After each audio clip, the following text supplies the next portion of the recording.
Again, casting new Magic the Gathering duels online against some opponent. This time we're going to try a token deck, and we are going to make a few adjustments into the card list. Let's see if I can find it. No, no, no, no, no, no. Where are you? Where are you, token? This one. I like tokens, so I'm going to just edit and show some of the stuff that it's already here. This deck, I think I assembled it when I completed the Eldritch Moon, no, I mean the Shadows of Innistrad collection.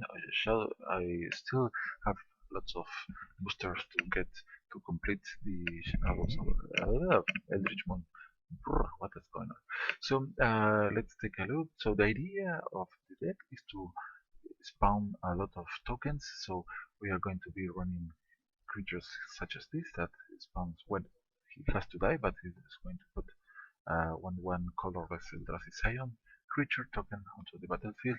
So and also Hunger Militia Captain is a 2/2 for 2, but if we control 4 or more creatures, we transform into the cult leader that is going to put black human cleric creature tokens onto the battlefield, so on and so on. So we have a Herald of the Pantheon that is going to help us casting our enchantments.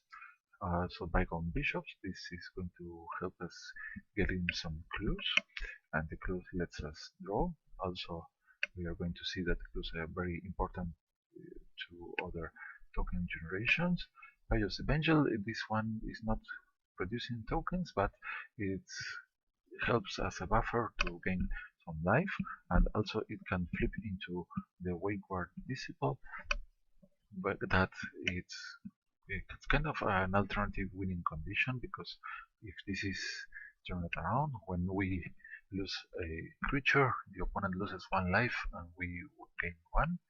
So different from this guy is like Dr. Jekyll and Mr. Hyde, so kind of complementary aspects, and we can have 2 on board. Now, the main reason to run red in a deck like this is a very extremely powerful card, the Hungwire something Garrison, that when it's attacking, it places 2 1/1 red human creature tokens on the battlefield, tap it and attacking. So when this is declared as attacker, it's going to be a total of 4 damage pointing towards the opponent, and that is very, very, very powerful. And also, this has an additional ability. It can melt into this Hungweird within township, something like a city that attacks. Very strange, but for in order to, this is a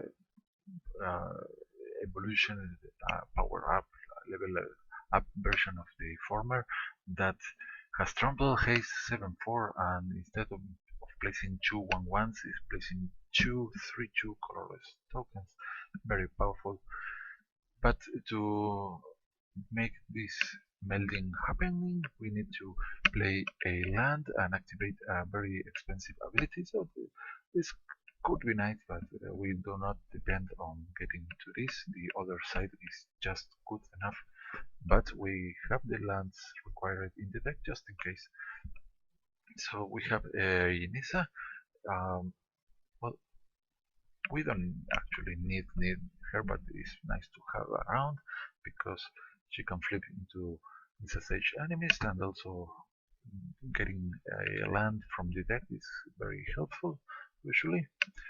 Tireless Tracker, the star of the deck. This helps us getting clues whenever we drop a land into the battlefield, and when we sacrifice the clue, we place a counter onto the Tireless Tracker. Actually, we could do without the second effect, but this can make the Tireless Tracker grow very, very, very huge, and is used in many sorts of decks. But this time around, in this deck, the clue aspect is more important, more relevant than the other. The veteran war leader, I would like to have another one of this, but maybe we have to find some room. So maybe we can figure out how to place another one of these, because his power and strength is equal to the number of creatures we control, and we are expecting to have a lot of creatures at any given point when this is out.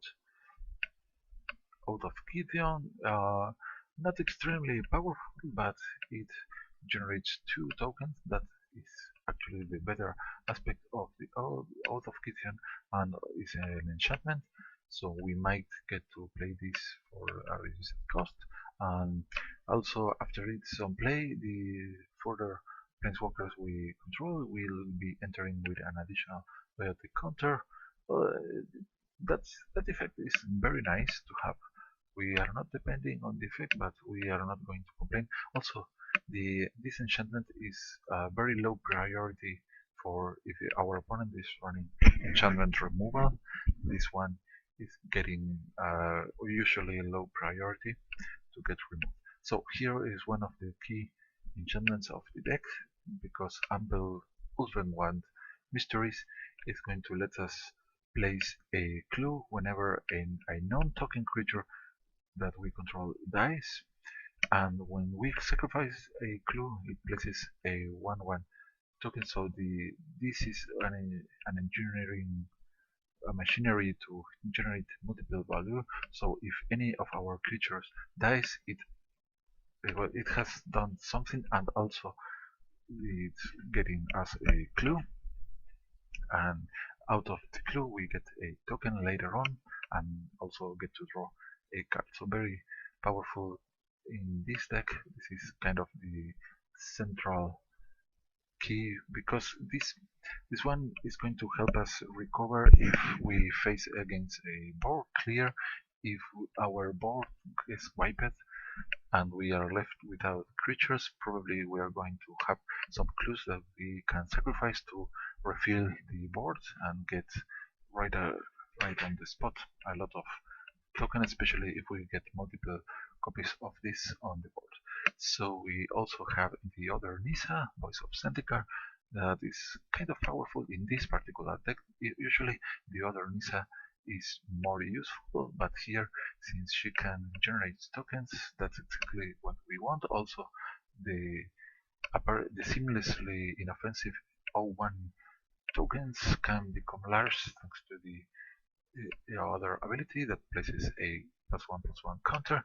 And now for the big stuff of the deck, we have Valor in Acros, a particularly powerful enchantment in this deck, because whenever a creature enters the battlefield, all the creatures are going to gain +1/+1 until end of the turn. So a temporary effect that can make this deck burst in damage in an amazing amounts of damage against the opponent, similar to Retreat to Emeria that can activate when we play a land, but also we get to choose if we want a creature or give buffing all our creatures. Also, from beyond, this one generates the 1/1 Eldrazi Scion creature tokens that they serve a dual purpose, because they can generate mana for us. Also, we could, if we wanted to, add some other Eldrazi card to search for it, but this deck is not going to benefit too much out of the multiple Eldrazi cards available. We prefer to have the enchantment spawning the tokens instead, and the explosive vegetation to fix a bit, since we are running red in here. Maybe we need to find the red to play our card.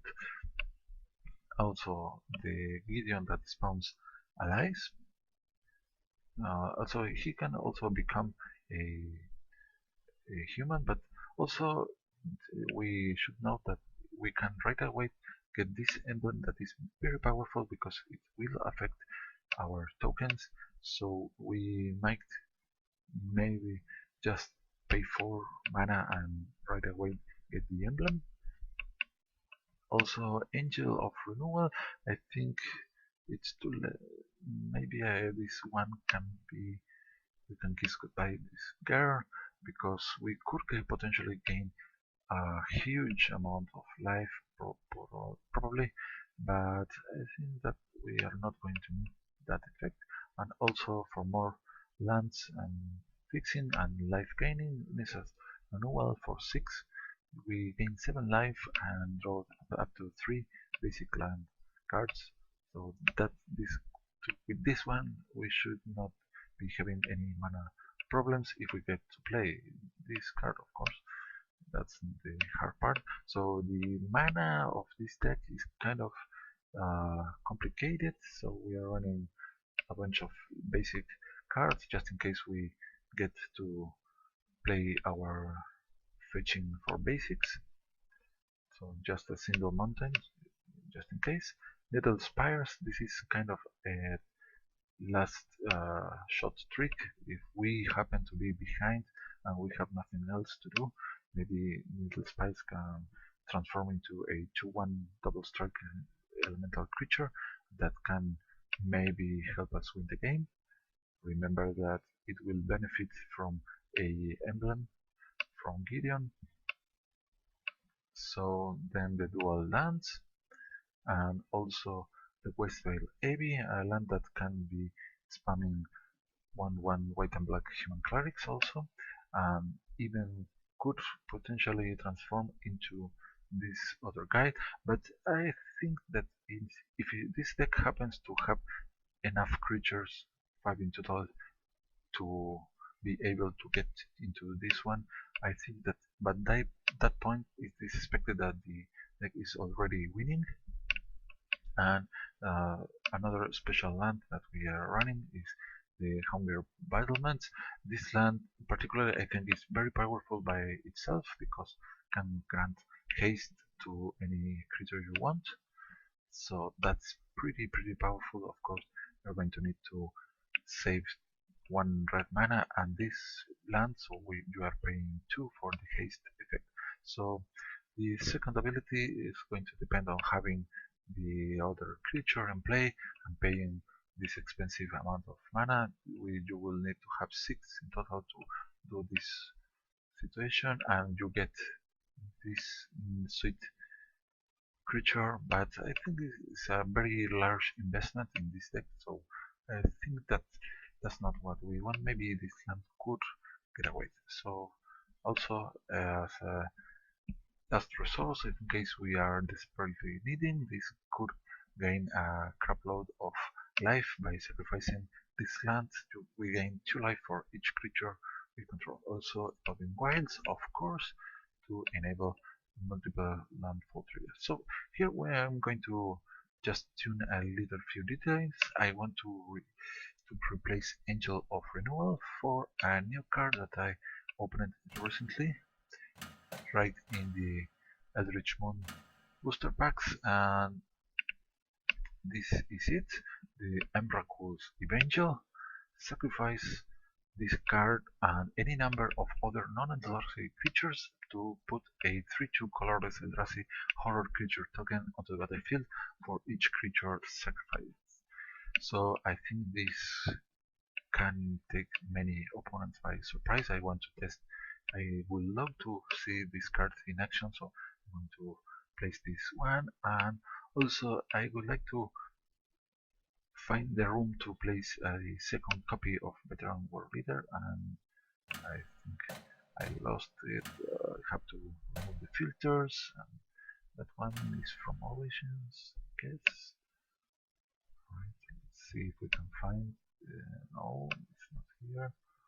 It is from Out of the Gatewatch because it is an ally, but we are not finding him yet. We are getting closer, and here you are. So if we play 2 of these, we end up with 19 creatures and 18 non-creatures. What can we take away that we do not actually need many? Maybe our baby Nisa. Okay, let's try first. Let's go ahead with a game in which we remove this Nisa to play 1 extra Veteran War Leader, and see how it fares. Just remember, if we happen to lose because of that particular choice, we can reverse that situation. But let's go ahead and try to play something. So I hope you are still in here. I hope you are not getting bored. Um, I have to say that I doing this cast. Actually, I was planning into doing this sometime, but the games with this deck happens to be quite long. Usually, but since recently another YouTuber has tried to play with tokens, and we were discussing about some good points and bad points about them. I just wanted to showcase what I'm trying to do. So let's see. We have 5 nice lands on hand, but otherwise this hand does have doesn't have much. So let's go. We ended up with something. So enough lands to do pretty much what we want, but a single creature on hand. Let's try to make this one make it worth. Of course, this is the best creature of the deck, but by his own, I don't think it's going to do much. So go ahead and play the tap land.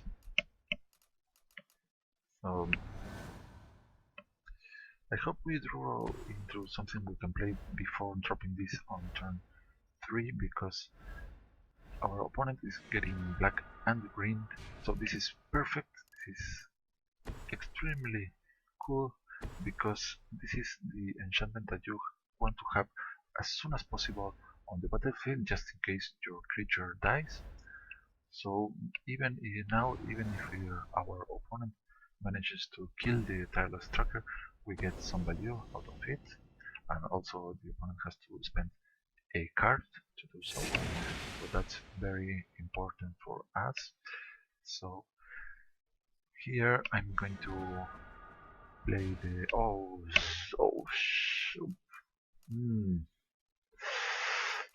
the decisions. So our opponent has ramped, and next turn he can play a 5-drop, and we can play from beyond. That is so. Okay, let's go for the seemingly better play, because by playing in this order we can play the tireless tracker, drop a land, and activate it right away to give this +1/+1 counter. We are going to spend our 5 mana doing so, but we are going a 1/1 Eldrazi Scion. Our opponent also on tokens, apparently. So this guy might be pointing into a emerge creature. This is a very one creature to use with emerge. Let's hope that that is not the case. So here the bygone bishop or the tireless tracker. So let's get the value here, and I think that having 2 clues from the landfalls is going to be better, and we also play on curb. We are getting planes. By having the planes out there, we can, if we need, activate the middle spires soon. We also, if in case of danger, we can activate a clue by sacrificing a token. That will make our tireless tracker bigger, and also makes a 1/1. So here, Breaker of Armies, it's quite powerful and forces, we have to block it whether we like it or not. So this one,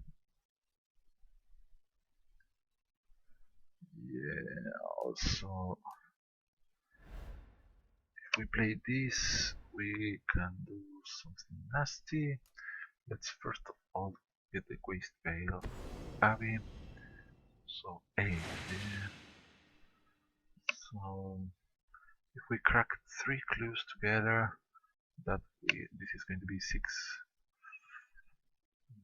Yeah, I think that we have to hope that we are able to do that. We have 1, 2, 3, 4, 5, 6 mana, exactly what is required without killing the tokens to finish this breaker of armies that we are forced to block.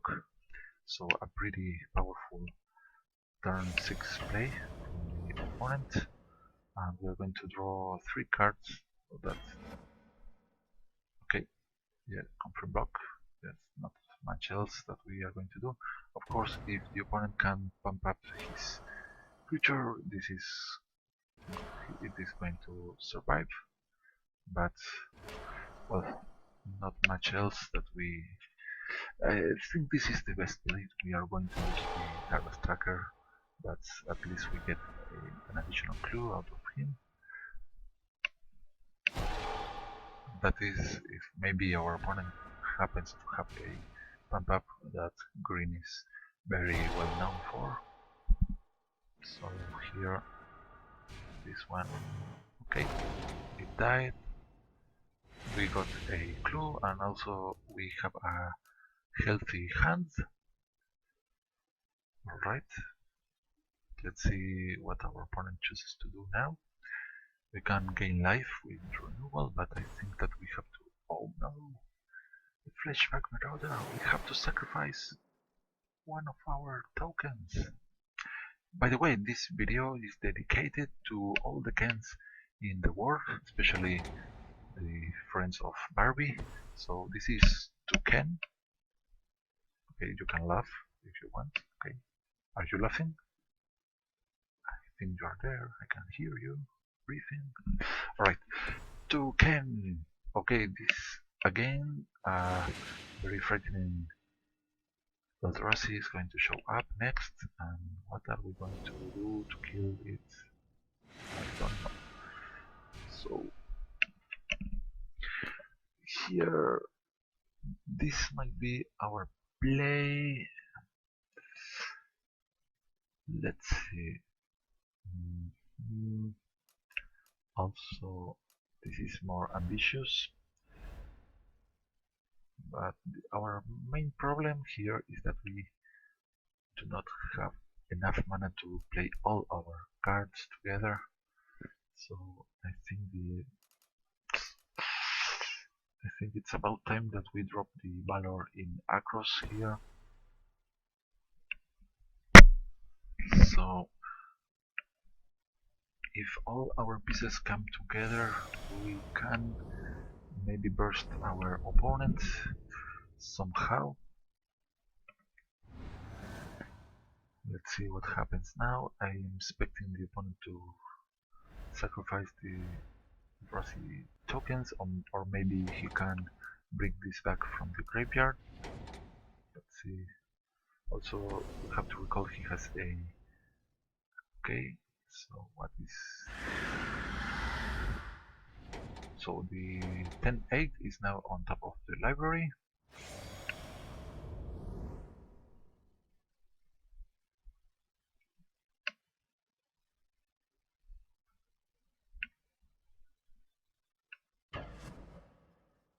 And what's going on here?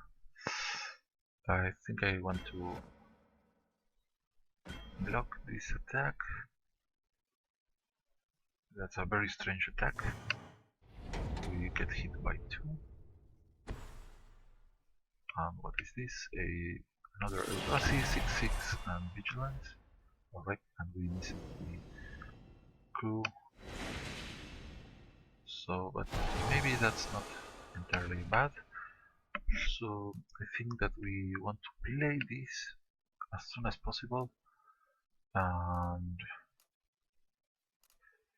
well, let's go with one of the bygone bishops that has flying. That's very nice. the Pious Evangel. So depending on the order of these two, we might gain extra life or gain extra clues. But since we have the Valor in Across on play, and the Olden World Mysteries having the clues is going to prove to be more valuable on the long term. So I wanted to have this play. Uh-oh. Uh-oh.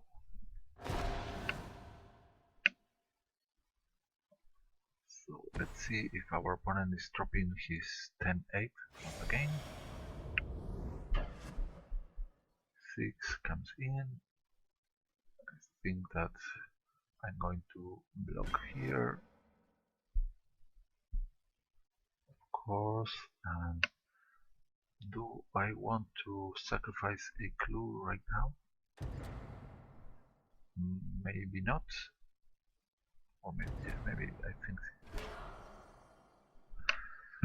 I'm thinking ahead of time because the Emerald Evangel can not sacrifice the Scion token, but it can sacrifice these human soldiers.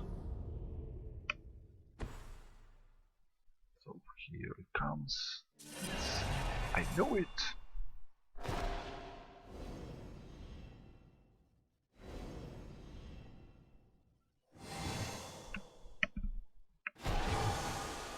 Okay, we have lands that is very important to have. Now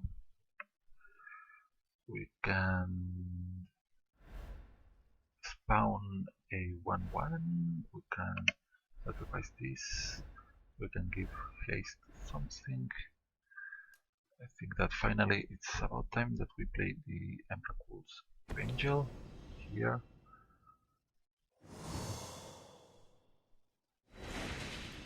And we can give him haste with this. We need to pay 2. We can crack open one of the clues.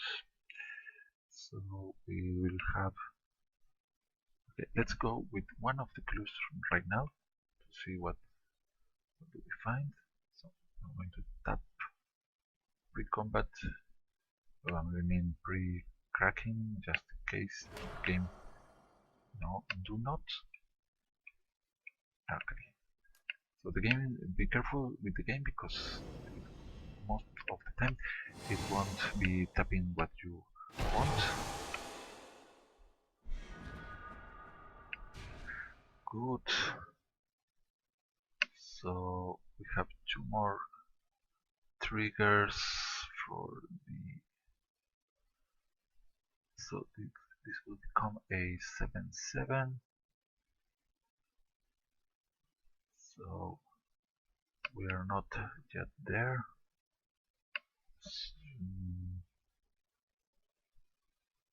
No, maybe it's 3. 1, 2, 3. Yes. Let's attack with these 2. Alright. Let's see how our opponent decides to block. Of course, our opponent may be thinking that if we get to sacrifice the clue, he can lose his 6/6. Okay, a 1/1. That's nice.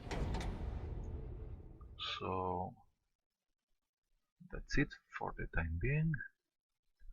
So let's see. Next turn, the opponent is going to swing with this. We are going to be forced to block with everything we got. So let's see what he chooses to do. Alright, now this is complicated. We have to grant haste to our powerful Emrakul's Evangel. Now he has haste, and now we are going to sacrifice this one and this one. And that's it. Finish him. So we get an additional clue, and we gain 3 life. Of course, the other side of the card can be used to kill our opponent faster. But now we are going to be having a hyper an overpowered horde of Eldrazi horrors that are forced to block this 10-8, but the 10-8 can only kill 2 of them, so we are left with 2 more for the next turn. And we can, besides the Eldrazi token from beyond, we can spam 2 tokens from the clues, and if we had enough mana we can spam a 1/1 from here. We can also flip this Westvale Abbey, but I think that we are not going to need to do that this time. So our enchantments are quite powerful. Just imagine if we get 2 of these on play. That is just crazy. So 1 creature, 1 life gaining. And this is game over unless our opponent is running fog. I think that we are going to play a blister pod. First of all, yes, blister pod. Here we go.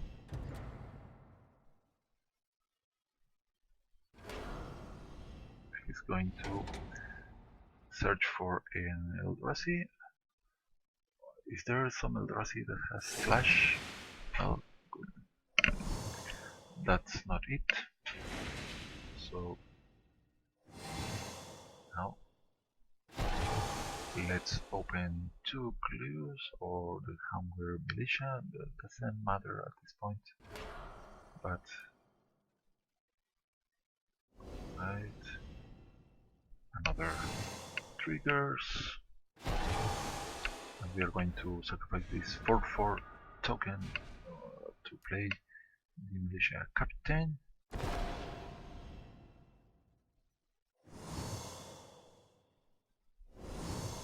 Do we want to give permanently +1/+1 to our creatures or just for this turn? Doesn't matter. I think this is a very explosive turn for us, and I think we are way above the enough damage to kill our opponent with this bunch of Eldrazi horrors. Pious Evangel 7/8/7/7. So yep. Well, maybe not enough. 14 damage here. So now, what can the opponent do in this situation? Maybe he has Languish that will remove all our creatures, but this one will be left behind a token, and this, because of the Albenwald mysteries, these non-token creatures will left behind more clues, and we can even combo these 2 together, but we cannot. Well, actually, thanks to the Eldrazi tokens, I think we can. Let's see if we can pay Denis's renewal. No, we are short to make that happen. So let's just okay, another token. Of course, we can also transform the middle spires. Let's see if we get to draw a land.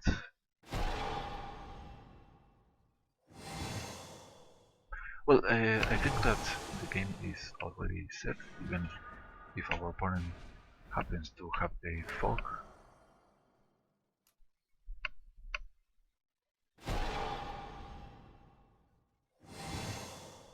Well, this is going to let us know we have 16 creatures on play, and let's swing for the victory. Maybe the opponent has some way out. Kaboom! So, a very explosive turn of events. We defeated the Eldrazi ramp deck. So let's see how good does this again. So we didn't get to see if the veteran war leader was better of choice than the Nisa, but imagine that if we had drawn into it instead of Nisa, I think that we were doing quite well on lands by the end, so maybe Nisa wouldn't help us so much. So let's go again and see what happens next.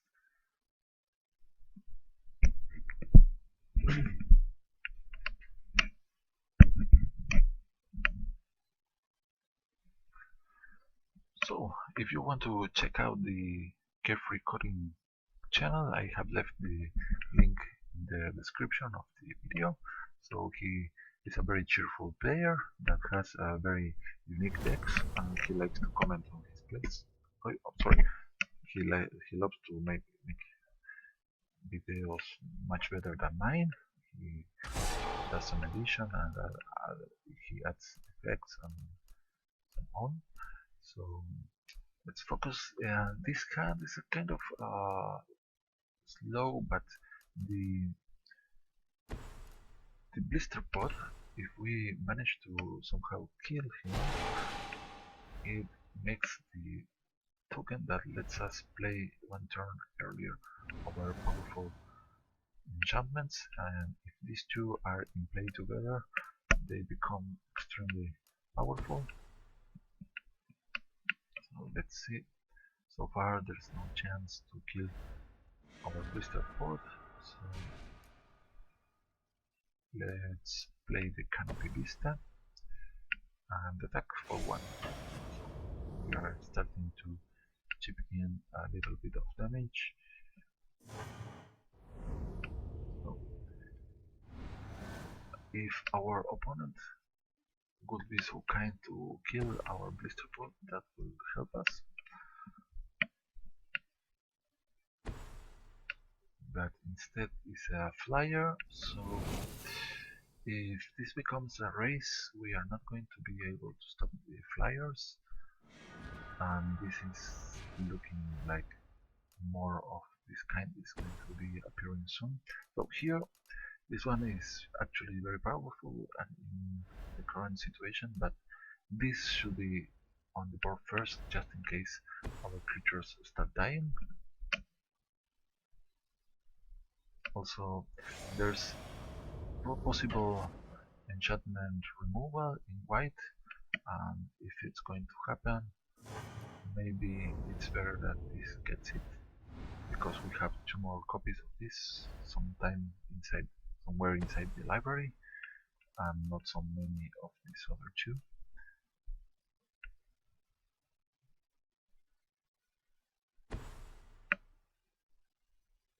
Dwarf Infiltrator. Alright, that's a very cool creature. So it has Skulk, so we have to block it with something that has 1 power, and if this hits us, this lets our opponent draw on this card.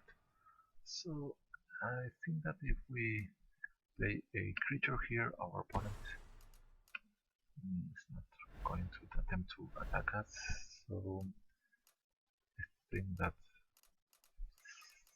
okay, it is not quite clear which one of these we should play, but just because it's more mana efficient, I'm going to go with retreat to Emeria, and maybe if next turn we draw into a 2-drop, we might want to play. This is standing on defense. Now let's see if our opponent tries to attack this one. We don't want it to attack us because this is a very imposing effect. Here, Philidar Curve is going to take down either one of these 2. So the more costly enchantment. Alright. And maybe there's more of these ones. Okay, so our opponent He's not attacking with the infiltrator. We are not sending this one just to attack by himself, so we could just try to, let's see what happens if we attack here. So what we need in this moment is to spam some clues so we get to draw more cards for us and do something useful for our mana. And here we have the veteran war leader is a 2-2. Do we have preferred to have Nisa in this case? Probably yes, because Nisa will have waited an extra turn, and when we play her, she will transform into a planeswalker. So here comes a tempo play that makes us this is setting us back one turn, and here the opponent hitting us for 3, drawing and probably discarding, paying 2 to get a 3-2 colorless Rossi on play. Look what the opponent threw into the graveyard. This is a very powerful card to get rid of. That's a very interesting choice. So, what to play? Let's just drop this. Let's see how the opponent responds. Maybe we prevent the attacking from the traitor. Otherwise, we want to block if this early spout. So I think the tempo is going to kill us because now we cannot get into a new card. We are going to receive the same blister pot.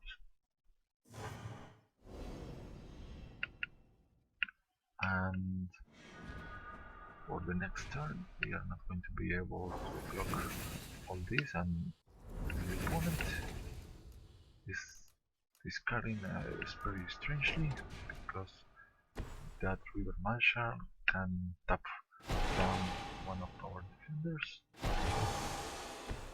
So here I think that we are about to lose, because if our opponent can remove any one of these two, he has enough damage to kill us, and here it goes. So one of these goes away, and he did not pay. Okay, that's it. That's why. So a very heavy tempo deck with lots of setbacks for us, and of course the Felidar Cave destroying the Mary Shepherd was the tipping point for us.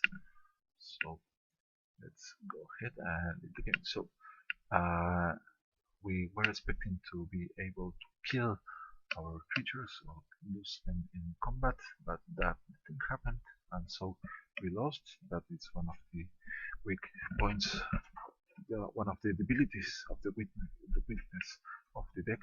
Other than that, the exile cards are very nasty to deal with, but if we can grow our army, the exiling effects are not going to be too bad against us, especially because our tokens are from different flavors.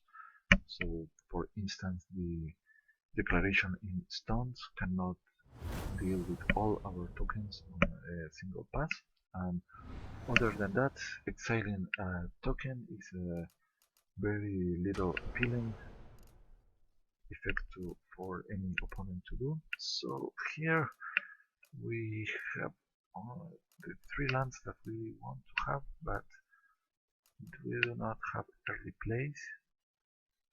But I like to having this one in my opening hand, so maybe we can manage to play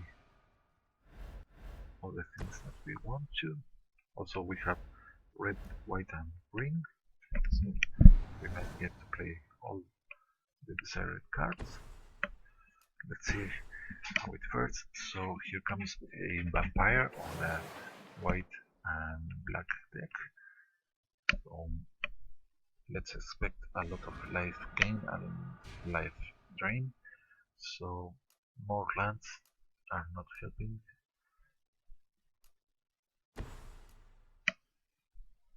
We need to draw something not landish. So, but we could play this right away, but I think that the chance of this surviving is very little, and the value we can have later in the game is much better for us. For instance, we can sacrifice a lot of 1/1 core allies to get 3/2 Eldrasis. And here comes a vampire ally. So let's play a plains and the other one mysteries. There's no need to show the red of our opponent. Not a big piece of information that we are hiding, but who knows. So Drainus Emissary is draining us on every upkeep and also gains life for the opponent. So we have a bunch of life gain later on, but we have to start setting our boards very soon. So Liliana, we should be fearing that she could get into the ultimate soon if we do not stop her. So what to do here?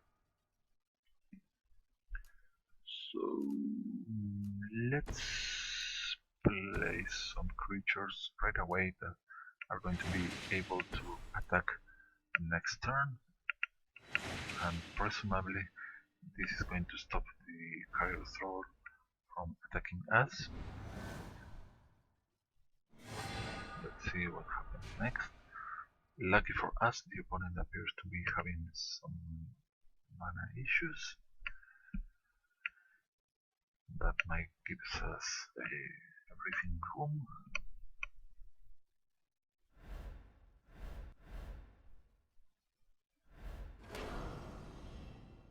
Liliana kills our token and we gain a clue.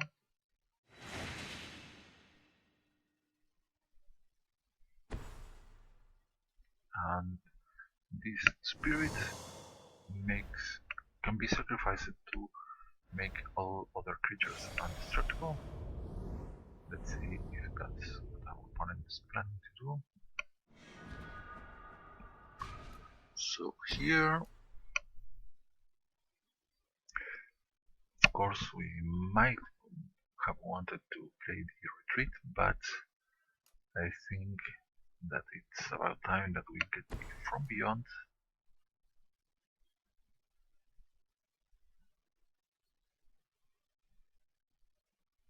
And what now? Do we attack into Liliana? Don't see the point. We just pass the turn. I think it would be nice to have the retreat before using Lisa's renewal, but we might not have the time to do so.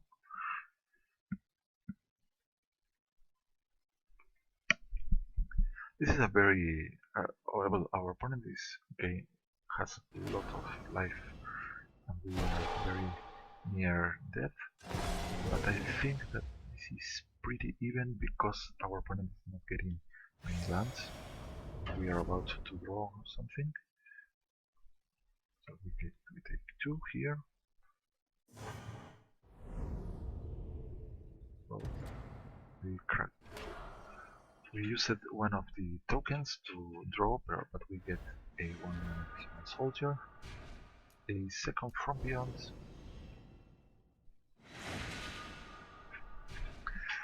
So I think that we are going to play the retreat here, and ta-chan! So the opponent did not expect it. Red, I think, yes, I presume that he did not expect that. So, okay. We have to cross our fingers and hope that our opponent doesn't have a pump spell for these two and kill us right away. He could drop a land, play Sorin and finish us. That would be the worst case in the scenario. Another, that Planeswalker is more problematic than Liliana. So let's see. Liliana is taking away which one? Is human. Alright. Bye bye human. We go. They killed the token. Oh my god, they killed the token! You bastards! That was a South Park reference. So we are getting hit by 4 this time.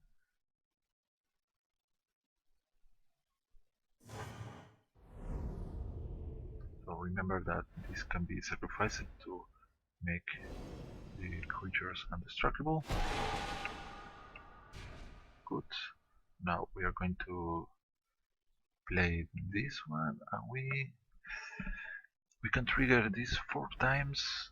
We are going to be hitting Liliana for enough to kill her, unless our opponent has some trick under his sleeve. We gain a bunch of life that is going to keep us alive for the next turn.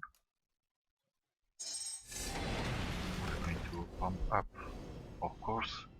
If we had the Valor in Across, we will be getting the tokens out of this, but we need to get Liliana out of the picture soon.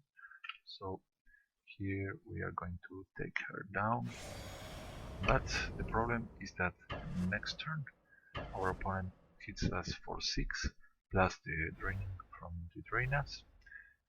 So we remove Liliana, but we are not out of the water. So Pious Evangel could help a lot here. So we also have the activation of Needle Spires.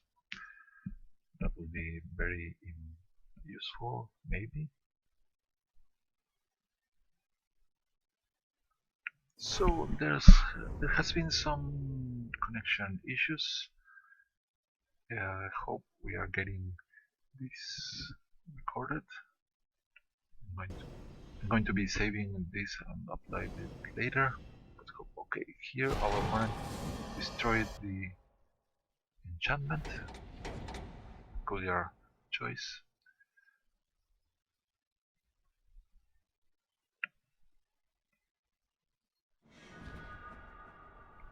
So let's get a token here, and we are going to activate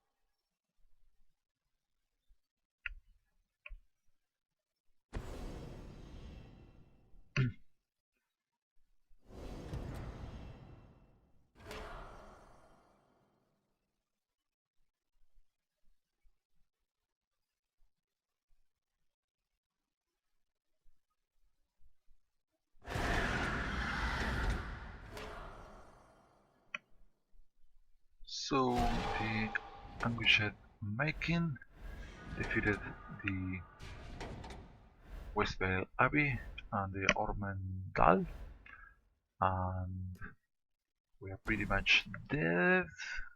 I guess we can buy us. We can live for one extra turn, maybe.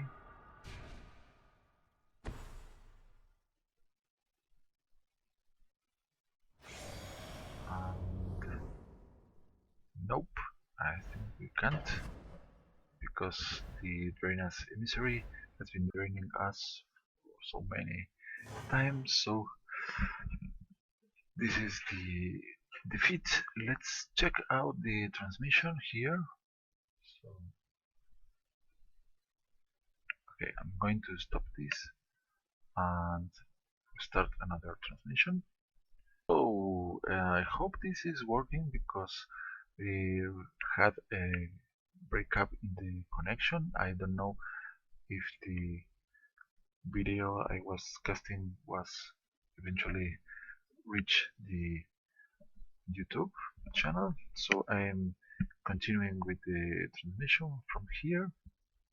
But just for I could lie to you if you didn't catch the last game and say that we won. But actually, I chose to transform our Westvale Abbey into a open one, but the opponent had ambushed making to exile it. So that is the one of the weak points, as I was saying, and we lost the next turn because we got too short on life, because Drena's misery had getting had been draining us for quite a long time. So let's try to connect, please, game. Please let us play once again, one more time.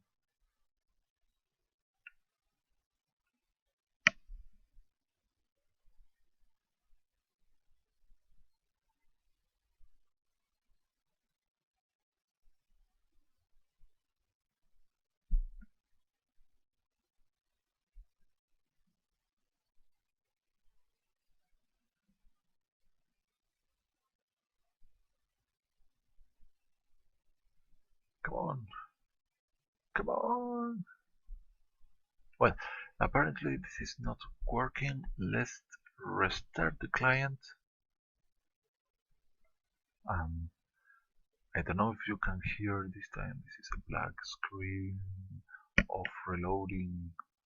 So apparently we have to start the task manager to fix this. Come on. So some strange behavior is happening.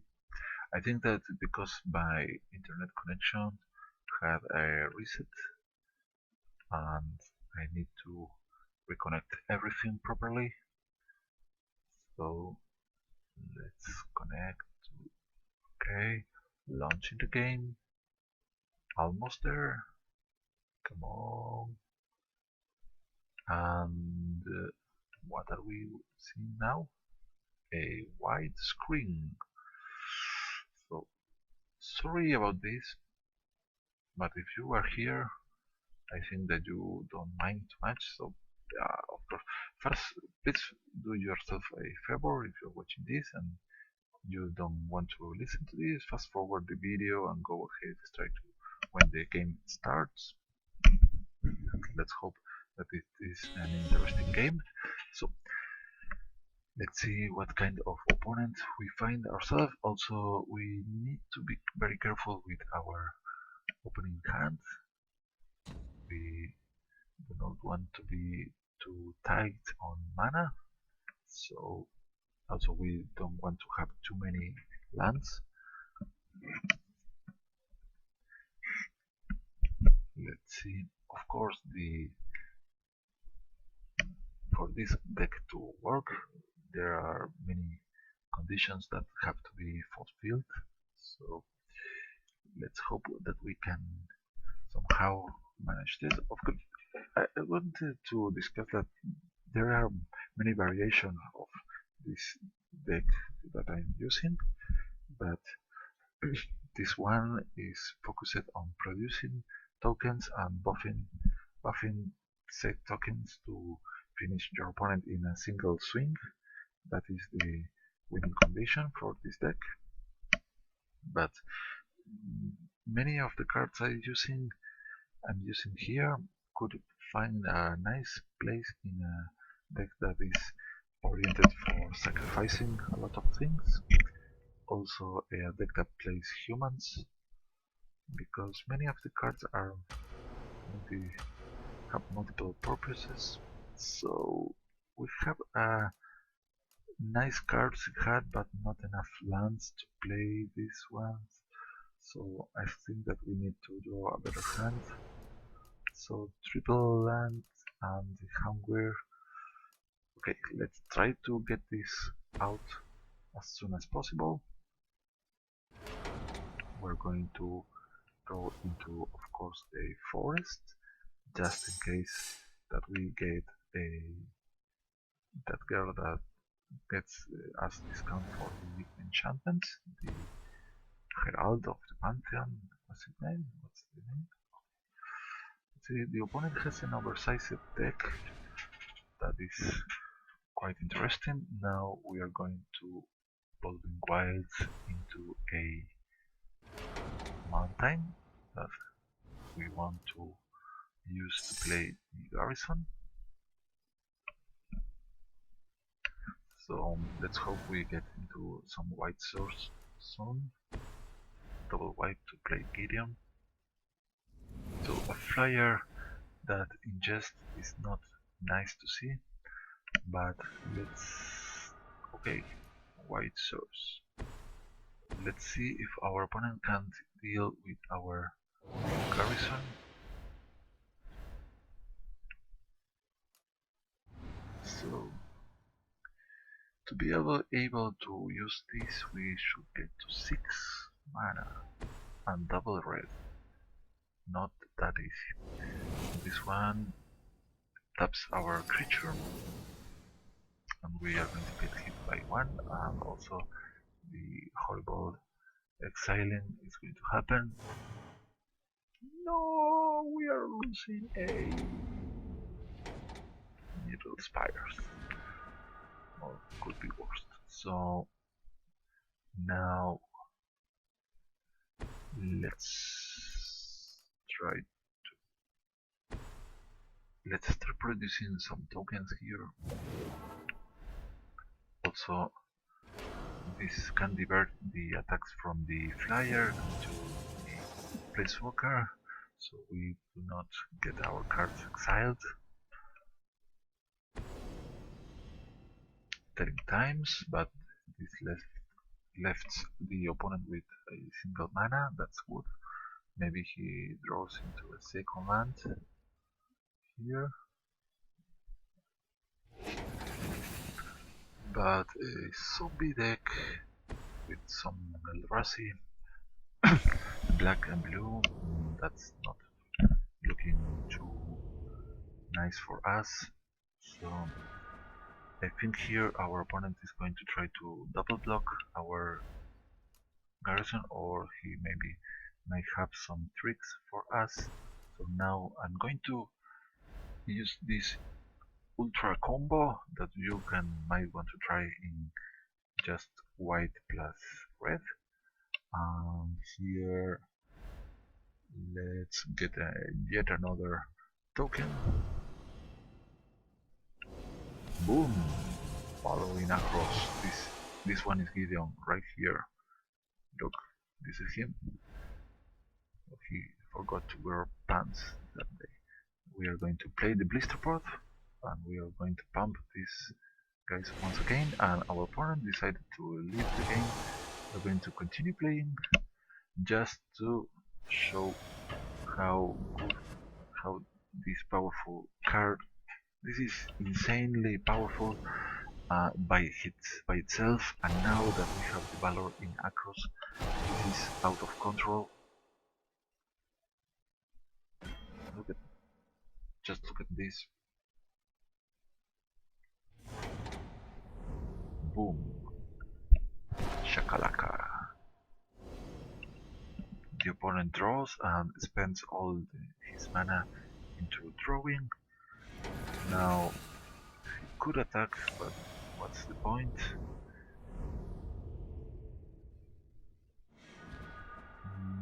We do not have the required mana to activate the battlements, so not many things we can do. So let's go ahead and place another token here. In. So we could play this and search for a very okay. Let's just say I think we have a blister board just to get this into our hand for no reason at all, and we attack, and this guy is making our army hyper huge. This is unstoppable, and we are going to be dealing too much damage here. I cannot even count. Alright, I hope you have liked this video. I'm sorry for the interruption into the uploading. Take this as the second part. And well, I see you guys next time, but not before opening another booster pack. Let's see what Eldritch Moon has in store for us. Oh, a booster pack, of course. You have booster packs in store. So let's see what's inside the booster. It's a red Distemper of the Bloods, +2/+2, and Trample, and Madness. Desperate Sentry. When this dies, it's going to put a 3/2 colorless Eldrazi horror creature token, and also he himself can become a 4/2. So this could be used in our current deck, but we would have to remove something from it. I'm not too sure what would be good to. This one could replace something interesting. So Certain Dead, a very expensive removal deck with a little bit of life draining, and Campaign of Vengeance. A very what? Let's see what's this. ¿Qué es esto? Campaign of Vengeance. 1 white, 1 black, and 3 generic.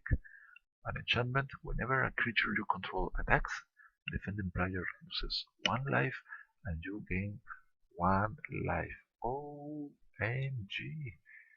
This is way too powerful. I'm going to be run.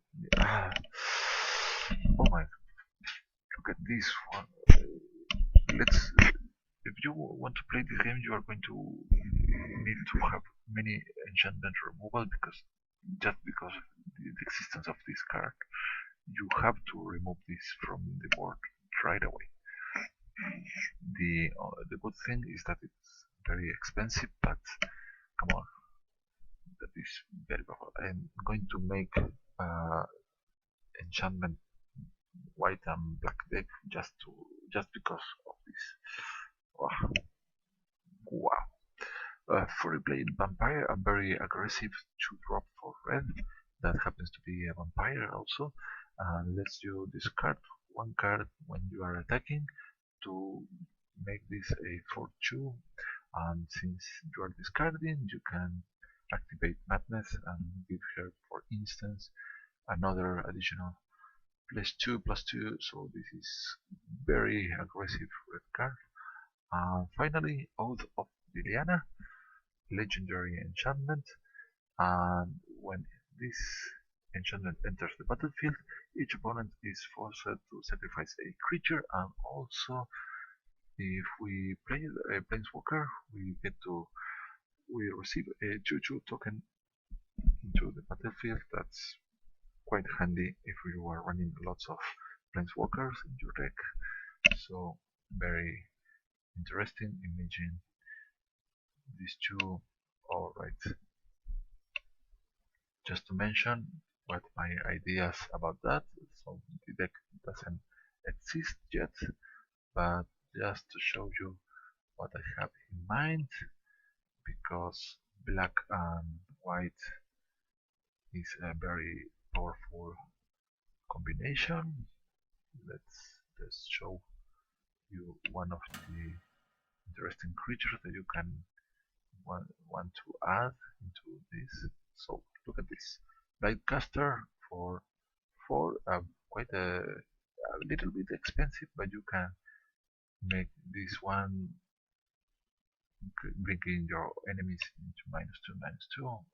That is every time you cast an enchantment, so you get an additional effect from any enchantment that you are playing. So this is a very efficient removal in the form of enchantment that gives a creature -2/-2. So the cheapest removal in black is this one, and that's very important because uh, other than red, you are not going to find removal so cheap. And also another card that you might want to be considering if you are going to go for the enchantments is come on, colored. Where are you? Where are you? Colored. Okay, this one, Blood Cursed Knight for 3 is a 3/2 that is going to gain +1/+1 and lifelink if you control an enchantment, and also is a vampire. We know that. So we have many powerful cards in black and white. So that is going to be a very scary deck. I'm going to be trying to build something with all of those. So the problem with black and white will be getting into the right lands. So was what does one to add there? Maybe we have to use this. We don't know. So I hope you have enjoyed, and I hope to see you next time. Don't forget to leave your comments, and sayonara.